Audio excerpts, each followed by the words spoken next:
Hi there, this is Lukasz for Tech Travel Geeks. Recently, we reviewed the iPega Red Bat wireless controller, one of the two Bluetooth controllers we recently got. You can find the link in the description below. In this video, we'll unbox and review its bigger brother, the Red Bat. We're also planning another video talking about the game support of those two devices, so make sure you subscribe to Tech Travel Geeks to not miss that one either.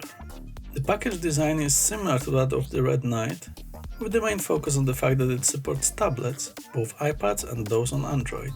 It has an extensible bracket supporting devices between 13 and 28 cm or 5 to 11 inches long. You can also see that it supports direct play mode and modern games like PUBG, Mobile Legends, etc. Let's see what we have inside then. Once we open the box, we can see the game controller itself, as well as a micro USB cable for charging.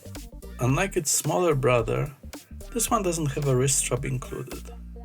We also get instructions in English and Chinese, explaining how to connect to the device, etc. The controller is significantly larger than the Red Bat and most other game controllers I've used, in order to accommodate tablets. It extends a lot, both towards left and right, and it has a locking mechanism in the back, which stops the right side from expanding when engaged. This will make the devices you use stay in place more firmly.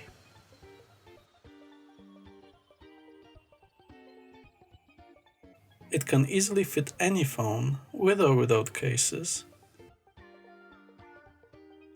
Even bigger ones like the Geeks Pro, which wouldn't fit into the smaller Red Bat. It also fits smaller tablets like my very old and currently dead 7-inch Nexus 7 tablet. Unfortunately, I don't currently have access to tablets to test this device, since I use my Surface Book 2 as a tablet replacement. What's crazy though is that it almost fits my 13-inch laptop. I was quite amazed by that. Looking at supported dimension though, it appears that the controller would support both 10 and 11-inch tablets without any problems, so everything except for the largest iPad Pros or Surface Pros. Before buying, make sure you check the device dimensions though. Interestingly, even though the manual says the controller doesn't support MediaTek devices, I was actually able to use both my Geeks Pro and Geeks, which use those chipsets. That's different to the smaller Red Bat, and I have no idea why they work on one and not the other. I'm glad I'll be able to test the S95 Pro more though, so no complaints here, especially that I got this controller specifically to be able to use it with the Geeks device. Just like the Red Bat, the Red Bat supports Amazon Fire Cube, so you'll be able to play some Asphalt 8 or classical Sonic games, among others, on your TV.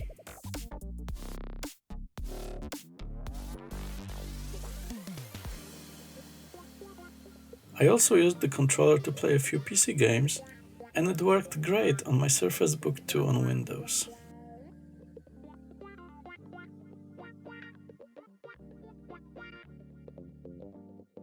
The build quality is quite good. I'd say it's slightly better than the smaller Red Bat, especially when it comes to how sturdy it is. The analog sticks are both at the top, rather than across from one another, and I'm not sure if I like the decision, since I use the left analog stick and the buttons at the bottom right for most games I play. Because of that, my grip is uneven, which is not ideal. Since the pad is so big, I also felt a bit of a stretch when I had to press the buttons at the bottom and the triggers at the top. To add to the size discussion a bit, to me, the controller is rather too large in all three measurements: width, length and height. Personally, I don't think I'd be using a 10-inch tablet in between the sticks.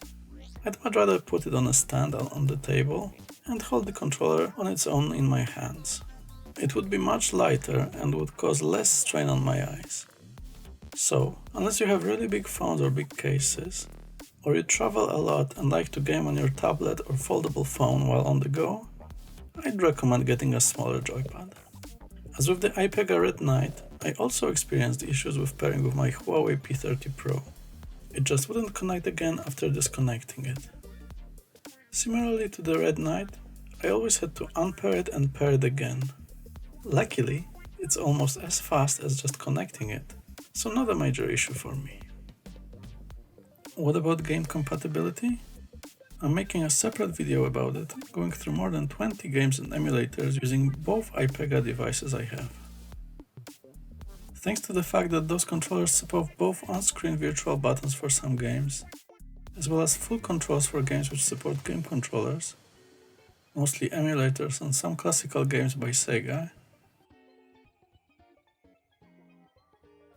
or, which I was really happy to see, Street Fighter 4, which worked great. Unfortunately, it won't support any games in vertical, since the controls get mapped in a weird way, but those games are designed for touch controls anyway. Here's some more footage from a few games I tested. Watch out for an upcoming video with more gaming footage as well.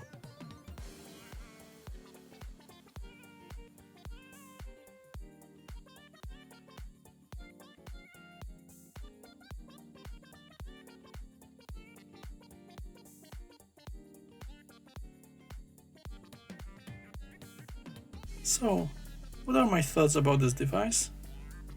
I like the build quality. It looks reliable and I think it will last long. The game support was good, especially for the classical games, as was compatibility with my devices. Being able to get a great gaming experience on your phone is fantastic. However, as discussed earlier, I personally prefer smaller controllers and found this one a bit too big for my liking. It's actually less convenient for carrying than a Nintendo Switch, so I'd rather have a smaller controller with me or a full console. However, if you're looking for a large controller or want to use it with a tablet, you should definitely enjoy your experience with it. Thanks for watching this Tech Travel Geeks video. Stay safe!